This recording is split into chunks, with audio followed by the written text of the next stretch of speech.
The words you use can build your team up or break your team down. Today, we're going to talk about the art of giving good feedback. Come on, let's go. I don't know what comes next, but I couldn't care less. I refuse to feel stressed. There's no fear in my chest. Hit a move with my steps. Walk away from the pain I've been through. This feeling I'm feeling is brand new. This is the moment I break through.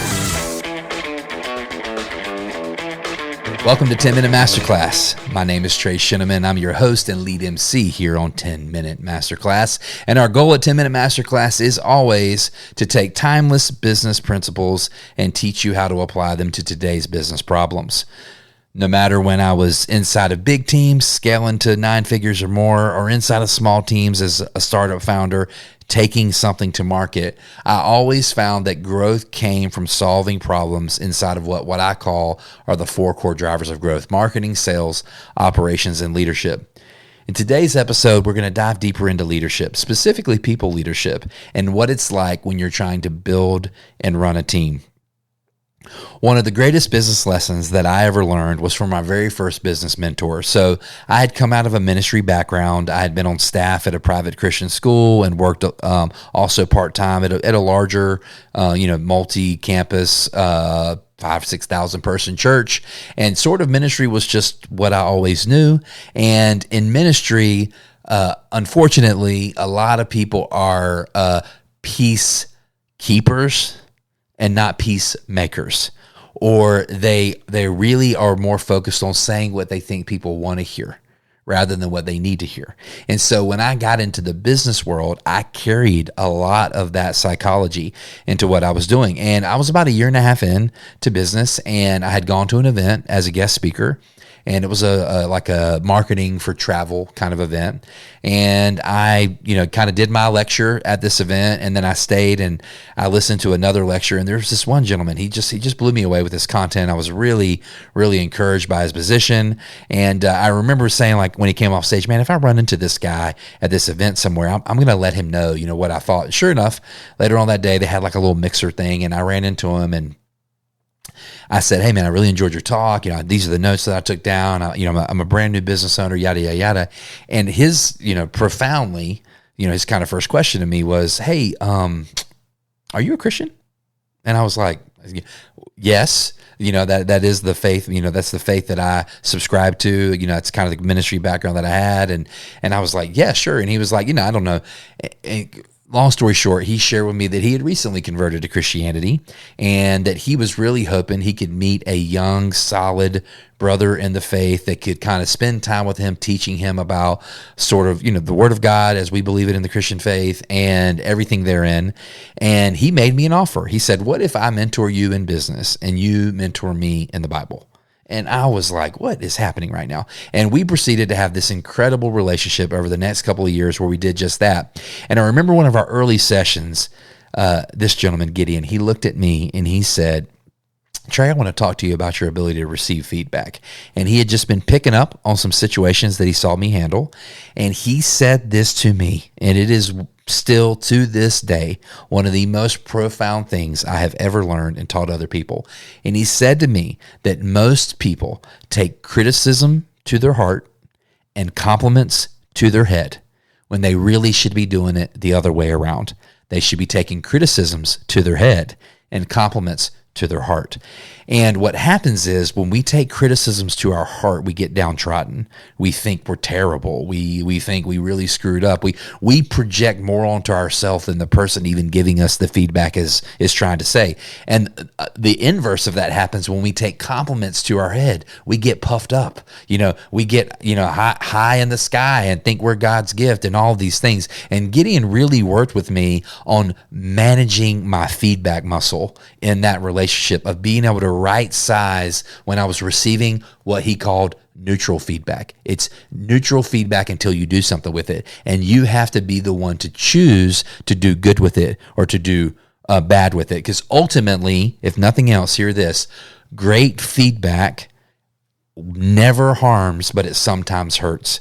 a colleague of mine named Brendan Wachko at a company called Ramsey Solutions used to say that all the time, and it always just rang true with me that great feedback, sometimes it does hurt, but it doesn't harm. It doesn't cause enduring pain. And so in this episode, I really want to walk through the approach that I take to giving feedback. It's an approach I learned from incredible leaders. It's an approach that I believe helps people get the criticism and the compliment side of what feedback is, and really to resolve it in their own psychology in a fresh way. So for me, when you're giving feedback, whether it's criticism or a compliment, there's really 3 elements on how you should deliver that feedback to make sure that you're setting the person up to do well with that feedback. Number 1, you have got to be clear. The worst kind of feedback you can give someone is vague. So if there was a very specific thing they did that's a behavior you want to correct, give them explicit information around what that activity was, that behavior was, when it happened, and what they need to do to correct it. So being clear when you're giving feedback is being kind. The second part of it is, don't just give them the feedback of you did this wrong. Give them the constructive side of the feedback after you've been clear with what they did wrong, of, in your opinion, how they can correct that behavior in the future. Now, here's the thing. It depends on the age and stage of your business. Obviously, there's going to be a bit of a founder syndrome if you're in the early stages of exactly how you want things to be done. My challenge here is to make sure that the way you want things to be done is actually the best way for that thing to be done. And keep in mind, if you see someone doing a behavior that maybe it's a behavior you've not been able to master personally in the past, don't be afraid to get another person, like a third party, involved in the feedback process. Now, what I don't mean by that is when you're trying to be constructive with your feedback, what I don't mean by that is to like bombard or to, surprise this individual with a third party that's in a review or something like that. I don't think that's healthy. What I'm saying is maybe speak to the third party prior to doing the one-on-one with the person that you're going to give this feedback to kind of get their take on it before you give it. I think that's a really, really healthy way of handling the constructive side of giving good feedback. The third thing is making sure the delivery vehicle matches the level of feedback that you're trying to give. So what do I mean by that? A former leader of mine used to say that challenges done in public are responded to in public, and challenges done in private are responded to in private. And so I think we as leaders, those of us that are building and running businesses, we have to be really careful with who the peanut gallery is around the feedback that we're giving. There's twofold to that. I rarely want to challenge people that I really have an issue with in something like a public Slack thread, as an example, or even in a group setting, if I haven't first talked to them one-on-one about it. I think that's about some of the most unhealthy way you can lead. I also want to make sure, though, that if I am hit sideways by somebody in a public setting like that there is a way that I give that feedback very directly, because what I also don't want to create is a culture where that is okay, because that is not okay. So I think the part of the art of giving good feedback is understanding right place, right time with how you deliver that, the tone with which you deliver it. And the kind of part B of the delivery is, do me a solid. And when you really have to have a difficult conversation with somebody, make sure it's a conversation. Make sure you're looking them in the eye.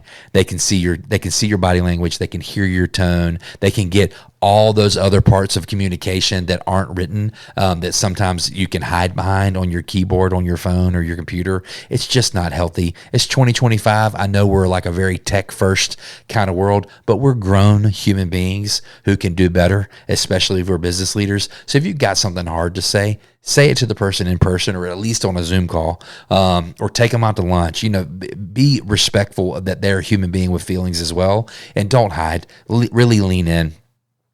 All right, the last little quick point that I'm going to make about this, this is something that I learned when I was working for Brendan Burchard.